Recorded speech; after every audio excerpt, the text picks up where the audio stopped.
আসসালামু আলাইকুম বন্ধুরা, আশা করি সবাই ভালো আছেন। তো যাই হোক, নতুন আরেকটি রিঅ্যাকশন ভিডিও নিয়ে চলে আসলাম আপনাদের মাঝে। আর আজকেও আসলে একটি বাস ড্রাইভিংয়ের ভিডিও দেখব।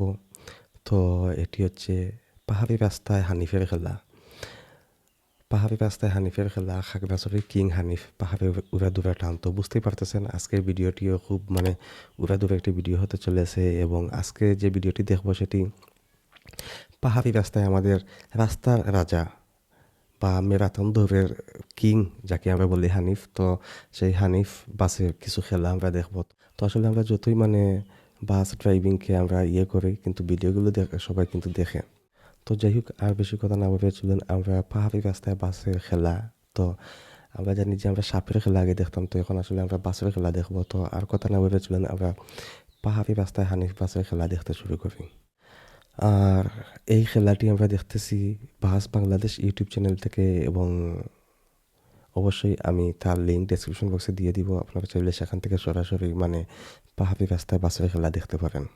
তো চলুন আসলে আর কথা না বলি আমরা রিয়েকশন ভিডিওতে চলে যাই এবং দেখে নিই পাহাড়ি রাস্তায় সাপের খেলা, পাহাড়ি রাস্তায় বাসের খেলা।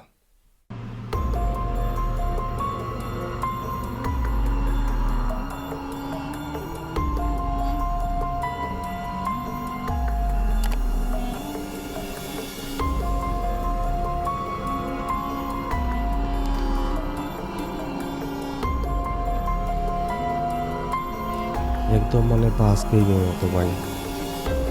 আমরা তো বাস গেম খেললেও অনেক সময় বাস আউটলাইন হয়ে যায়। আসসালামু আলাইকুম। আজকে আমি আপনাদের সামনে একটি ভিডিও তুলে ধরবো। আচ্ছা, এই এটা ভিডিওটি ব্লগের মতো হচ্ছে ভিডিও। ঢাকা খাগড়াছড়ি বাস রুটের বাংলাদেশ ইউটিউব চ্যানেল। হানিফ পরিবহন এবং সেন্ট মার্টিন পরিবহন। আপনারা দেখতে পাচ্ছেন যে সামনে যে বাসটি রয়েছে সেটি হানিফ, হচ্ছে সেন্ট মার্টিন পরিবহন আচ্ছা, হানিফ পরিবহন এবং সেন্ট এবং মার্টিন আমি পরিবহন। যেই বাসটিতে রয়েছি সেটি হচ্ছে হানিফ পরিবহন। তো খাগড়াছড়ির ওকে, পাহাড়ি রাস্তায় হানিফ পরিবহন এবং সেন্ট মার্টিন পরিবহনের খাগড়াছড়ি। সুন্দর একটি যাত্রার ভিডিও ফুটেজ আজকে আপনাদেরকে দেখাবো। তো প্রথমেই আমরা বলে নিই, আমরা হানিফ পরিবহনে ঢাকা থেকে খাগড়াছড়ি যাচ্ছিলাম। তো আমাদের বাস ছাড়তে একটু বিলম্ব হয়েছিল, এই জন্য খাগড়াছড়ি রুটে পৌঁছাতে মোটামুটি আমাদের সকাল হয়ে যায়। এবং আপনাদেরকে একটা ইনফরমেশন দিয়ে রাখি, আপনারা জানেন যে রাস্তাটা কিন্তু ফেনী খুবই থেকে সুন্দর, যখন গাড়িটি খুবই সুন্দর, সবুজে খাগড়াছড়ি ঘেরা রুটে রাস্তা। গাড়ি বারোইয়ার হাট নামক জায়গায় যায়, এই বারোইয়ার হাট থেকেই মূলত পাহাড়ি রাস্তা শুরু হয়।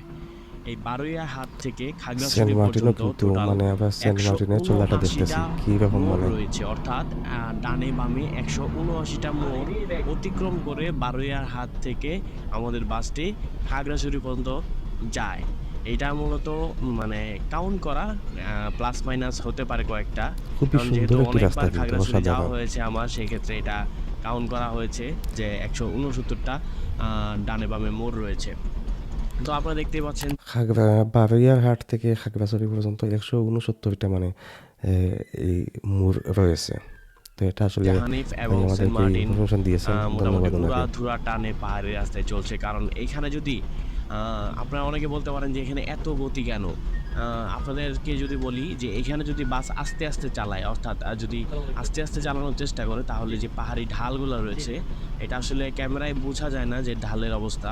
এখানে মোটামুটি হুম, অনেক ঢাল, একবার নিচে এটা ঠিক। নামবে একবার উপর উঠবে। তো যদি আস্তে আস্তে বাসটা চালায় সেই ক্ষেত্রে ঢালগুলা সে উঠতে পারবে না। এবং স্পিড আপের খুবই মধ্যে কষ্ট যদি হবে। বাসটি চালায় তাহলে সে কার্ভ লেগে গেল নিতেও পাশ দিয়ে।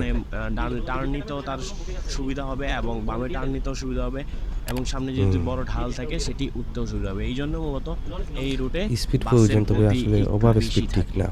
তো সেন্ট মার্টিনের গতিও খুবই ভালো ছিল, এবং আমাদের হানিফ হানিফ তো অলওয়েজই হানিফ হানিফ কত তো আমার ছিল সবচেয়ে ভাই? প্রিয় বাস, এবং আমাদের ওস্তাদ অনেক দক্ষ একজন ওস্তাদ এই রুটে 2014 সাল থেকে হানিফ এনা।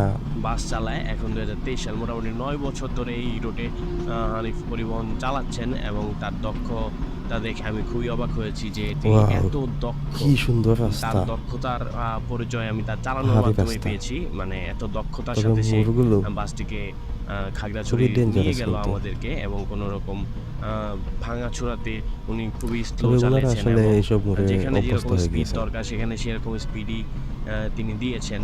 যেহেতু হানিফের টান বেশি একটু সেন্ট মার্টিন থেকে, তাই সেন্ট মার্টিনকে অতিক্রম করার চেষ্টা করছে, এবং শেষ মুহূর্তে কী হয় সেটা আপনারা ভিডিওতেই দেখবেন।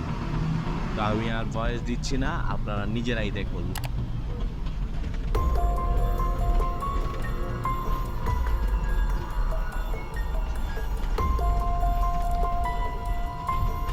এই যে রুট ব্লগ আমার কিন্তু ভালোই লাগে, আমিও কোথায় গেলে আসলে এগুলো করতে চেষ্টা করি, তবে সবসময় তো আসলে সামনে সিট পাওয়াটা কঠিন হয়ে পড়ে।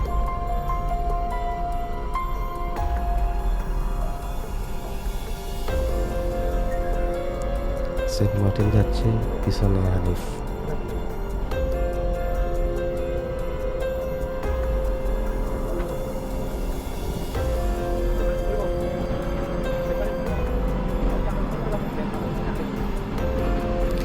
না, ওভার স্পিড মনে হচ্ছে না, মোটামুটি কন্ট্রোলের মধ্যেই আসলে স্পিডটা আছে।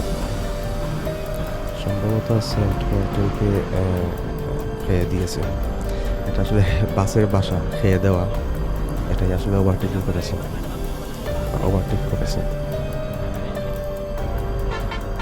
হানিফের ড্রাইভার মানে এরা খুবই দুর্ধর্ষ ড্রাইভার হয়। সরি ভাই, কোনো ড্রাইভার দেখাতে হলে মনে কিছু নিজের না, মজা করে বলেছি।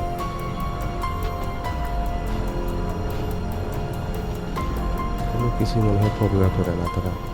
যাই হোক, তো বন্ধুরা দেখে নিলাম পাহাড়ি রাস্তায় বাসের খেলা। যাই হোক, আসলে আমার কাছে মনে হয়েছে যে এই বাসের যে উস্তাদ যিনি আছেন তিনি আসলে তার কন্ট্রোলের মধ্যে আসলে বাসটি ড্রাইভিং করেছেন, তবে মজা লেগেছে। কারণ এই যে বাঘগুলো আছে এগুলোতে কিন্তু ওনারা আমার কাছে মনে হয়েছে ব্রেক ছাড়াই মানে টার্নিংগুলো নিয়ে নিয়েছেন, তো ভালোই লেগেছে। যাই হোক, আর বাসের ড্রাইভিং আসলে সবসময় ভালো লাগে। আর আমাদের দেশে আসলে প্রচুর মানে বাস লাভার মানে গ্রুপ তৈরি হয়েছে দেখলাম। তো যাই হোক, সব কিছু মিলিয়ে ভালোই লেগেছে, তবে মাঝে মধ্যে আসলে যে দুর্ঘটনাগুলো ঘটে এগুলো খুবই দুঃখজনক ঘটনা ঘটে। আর বিশেষ করে হাইওয়েতে আসলে যেরকম বাস ড্রাইভিং করা হয় এটা খুবই ডেঞ্জারাস বাস ড্রাইভিং করা হয়। তো আসলে এগুলো থেকে এইসব ড্রাইভার ভাইদের উদ্দেশ্যে বলবো যে আপনারা সাবধানে গাড়ি চালাবেন এবং